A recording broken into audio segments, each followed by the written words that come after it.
Police के गाड़ी में बाल पकड़ करके धक्का मुक्का दे करके गाड़ी में बैठाया जा रहा है। आईएएस आईपीएस करना को शिक्षित नहीं बोलते हैं। शिक्षित बोलते हैं कि इसमें तुम्हारे में मानवता भी होना चाहिए। क्या डराया जा रहा है, धमकाया जा रहा है, क्या बात है? क्या हमारे देश में प्रजातंत्र नाम का चीज़ रहा है या नहीं रहा? एक साथ रिजाइन कर देना चाहिए। वो बीजेपी में हो, चाहे विपक्ष में हो, चाहे समाजवादी पार्टी में हो। भारतीय जनता पार्टी से लोग परेशान हैं। फिर गैस का दाम बढ़ गया 15 रुपया, पेट्रोल का दाम बढ़ गया। तो पेट्रोल और गैस का दाम बढ़ना नहीं होता, उससे सारे चीज़ों का दाम बढ़ जाता है। हम लोग एकजुट हों और एकजुट हो करके संघर्ष करें। बातें चल रही है लेकिन इसको बनने में टाइम लगेगा। होगा ज़रूर। नमस्कार, मैं शंभू कुमार सिंह और आप देख रहे हैं नेशनल दस्तक। मेरे साथ डॉक्टर जगदीश प्रसाद हैं और बहुजन समाज की जागरूकता के लिए दिन रात काम कर रहे हैं। पिछला इंटरव्यू आप लोगों ने देखा था। नेशनल दस्तक की लगातार कोशिश होती है कि ऐसे लोग जिन्होंने संघर्ष से एक बड़ा लंबा सफ़र तय किया है और पद्म भूषण तक पहुँचे हैं, बड़ा नाम है और अब सामाजिक आंदोलन को और तेज़ धार दे रहे हैं। यूपी में जो हो रहा है, लगातार डॉक्टर साहब यूपी में घूम भी रहे हैं, देख भी रहे हैं क्या बदलाव है और क्या करने की ज़रूरत है ताकि इस देश की बहुसंख्यक आबादी, खासकर SC ST OBC माइनॉरिटी को उनका राजनीतिक, सामाजिक और आर्थिक हक मिलेगा। बात करेंगे लखीमपुर से। सर, लखीमपुर खीरी में जो हुआ उसको आप कैसे देख रहे हैं? ये पूरे लखीमपुर खीरी की और उत्तर प्रदेश की बात नहीं है, ये पूरे देश की बात है। ये पूरा विश्व इस बात को देख रहा है कि लखीमपुर खीरी में जिस तरह से किसानों को एक पीछे से मतलब कुचला गया, वो एक दर्शाता है कि जो लॉ एंड ऑर्डर है, प्रशासन ख़त्म हो गई है। बिल्कुल कोई प्रशासन नहीं है। और 3 दिन हो गए, उसके बावजूद भी जो FIR होने के बाद भी लोगों को अरेस्ट नहीं किया गया। और दूसरी बात है कि वहाँ के सरकार ने इन लोगों को क्या विपक्ष के लोग, कुछ लोग जो है वो पहुंच नहीं पाए, जाना चाह रहे थे, उनको जाने नहीं दिया गया। और ख़ुद मुख्यमंत्री ऐसे घटने पर जो देश के राजा हों, देश के जो शासन चला रहे हैं, उनको पहुंचना चाहिए था, परिवार को सांत्वना देने के लिए कुछ भी बोलना चाहिए था, उनको आना चाहिए था। तो नहीं पहुंचना भी एक बहुत बड़ा दुर्भाग्य है। और आपने देखा होगा कि एक सावित्रीबाई फुले जो मेंबर ऑफ पार्लियामेंट रह चुकी हैं, उनको पुलिस के गाड़ी में बाल पकड़ करके धक्का मुक्का दे करके गाड़ी में बैठाया जा रहा है। ये पुलिस की पूरी तरह की शो करता है कि यूपी उत्तर प्रदेश की पुलिस मतलब गुंडागर्दी पर उतर आई है। समझ में नहीं आता कि इन लोग पढ़े लिखे हैं भी या नहीं हैं। यहाँ के जो SP DM कैसे IPS और IAS कर गया, मुझे समझ में आता। IAS IPS करना को शिक्षित नहीं बोलते हैं। शिक्षित बोलते हैं कि इसमें तुम्हारे में मानवता भी होना चाहिए। डॉक्टर इंजीनियर बनना ही बहुत बड़ी बात और IAS IPS बनना बड़ी बात नहीं होती है। तो इस तरह की घटना एक अपने आप में पूर्ण रूप से बहुत दुर्भाग्यपूर्ण है और पूरे देश के लिए ही नहीं, पूरे विश्व के लिए है कि इस तरह की घटना को कर देना, मार देना और उसको गिरफ्तारी नहीं करना, लोगों को मिलने नहीं देना सांत्वना देने के लिए। और जिस तरह से मामला को फटाफट किसानों को समझौता भी करा दिया गया, वो भी बहुत दुखद की बात है। उसकी क्या बात है समझ में नहीं आता। दूसरी सबसे दुख की बात इस बात का है कि अखिलेश यादव जी और मायावती जी दोनों वहाँ के मुख्यमंत्री बनने के दावेदार करते हैं और मुख्यमंत्री रह चुके हैं। फिर भी उन लोगों का अपने देश में इतना बड़ा कांड हो रहा है और वो आवाज़ नहीं उठा रहे हैं, बोल नहीं रहे हैं, विरोध नहीं कर रहे हैं। क्या समझ में नहीं आता कि लोगों को क्या डराया जा रहा है, धमकाया जा रहा है, क्या बात है? क्या हमारे देश में प्रजातंत्र नाम का चीज़ रहा है या नहीं रहा? मतलब एक तरह से लगता है कि हमारी डेमोक्रेसी है जो दांव पर लग गई है। इस तरह का घटना को देख करके यही लगता है, क्योंकि किसी का डेथ हो जाए, बताइए, उस किसी भी परिवार का, और जिसने भी कुचला वो अपने परिवार का एक आदमी को मार कर देखे तो पता चलेगा कि क्या तकलीफ़ होती है परिवार को। दुख माँ बाप को, भाई बहन को जाने से कितना बड़ा दुख होता है। गरीबों को दुख को कोई समझ नहीं पाता, अमीर लोग रियलाइज़ नहीं कर पाते हैं।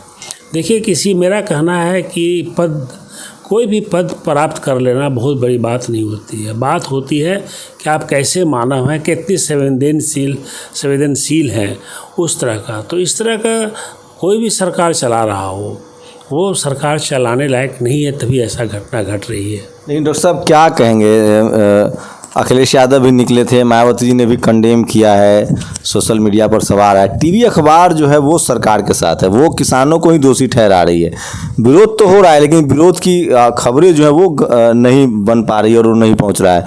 ऐसे में कोई दूसरा रास्ता दिखता है, खासकर ऐसे दौर में जब SC ST OBC माइनॉरिटी पर अत्याचार बढ़ रहा है, क्या उसके जो मेंबर ऑफ पार्लियामेंट हैं, MLA हैं, MP हैं, अधिकारी हैं, उन लोगों के लिए कुछ अब समय आ गया है कि उनको बोलना चाहिए? बिल्कुल, उनको बिल्कुल बोलना चाहिए। मैं तो कहूँगा कि सभी को एक साथ रिजाइन कर देना चाहिए। वो BJP में हो, चाहे विपक्ष में हो, चाहे समाजवादी पार्टी में हो, जो भी OBC और SC के हैं वो कहें भाई हम इस तरह के सरकार में हम नहीं रहना चाहते, तो उन लोग को रिजाइन कर देना चाहिए। क्योंकि इस तरह की घटना घटती है, आप खाली पोस्ट के लिए उस पोस्ट पर मत बैठिए।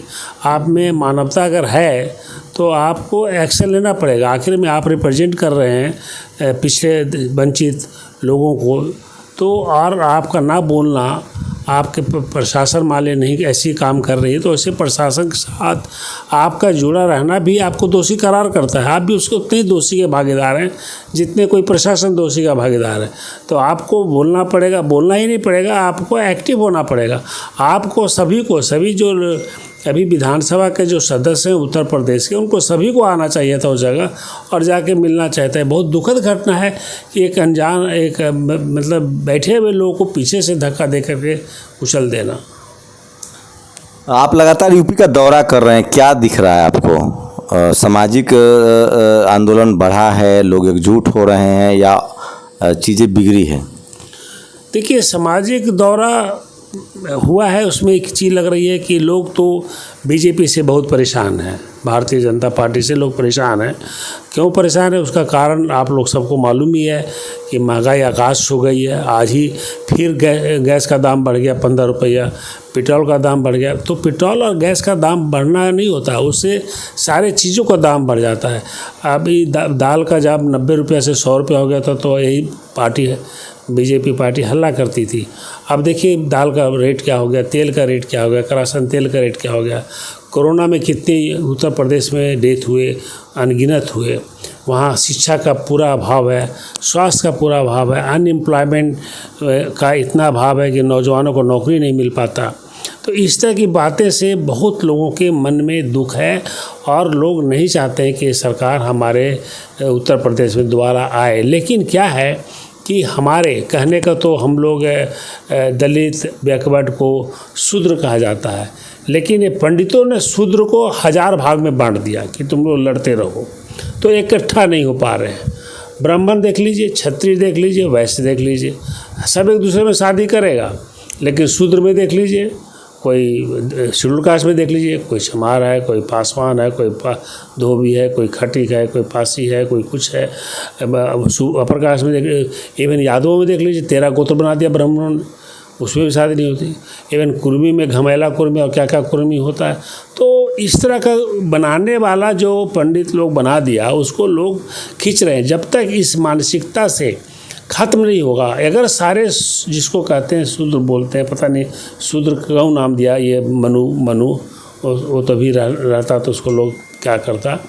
तो इस बात को अगर इसी बात से कि हम शूद्र हो करके हम लोग एक हो जाएं, अगर एक हो जाएं तो ये बहुसंख्यक ही इस देश का प्रधानमंत्री भी बने, इस देश का मुख्यमंत्री भी बने, अपने लोगों को देखभाल भी कर सके। लेकिन इन लोगों को एक होना पड़ेगा, अपने स्वार्थ से हट करके एक होने की ज़रूरत है। एक आखिरी सवाल, क्या देख रहे हैं, क्या राजनीतिक रूप से जो डॉक्टर अम्बेडकर ने जातियों को SC ST OBC माइनॉरिटी और जनरल में कन्वर्ट किया, उसका जैसे जैसे कॉलेज यूनिवर्सिटी में युवा जा रहे हैं, पढ़ लिख रहे हैं, असर दिख रहा है कि वो एकजुट हो रहे हैं? ये एक अच्छी बात है कि एकजुट होने की कोशिश तो कर रहे हैं, पूरी तरह से नहीं हुए हैं, लेकिन बिल्कुल ये हम लोगों का, पढ़े लिखे लोगों का एक शुरू हो गया है कि हम लोग एकजुट हों और एकजुट हो करके संघर्ष करें। बातें चल रही है लेकिन इसको बनने में टाइम लगेगा, होगा ज़रूर। देखिए एक चक्र है, वो चक्र जैसे दिन और रात होता है ना, रात और दिन होता है, उसी तरह से ये बहुत दिन तक इस तरह का किसी का भी अहंकार बहुत दिन तक नहीं चल पाता। अहंकार को तो ख़त्म होना ही पड़ेगा, नेचर ख़त्म कर देगा। आप नहीं ख़त्म करेंगे तो नेचर ख़त्म कर देगा। तो ये आएंगे, बहुसंख्यक लोग आएंगे।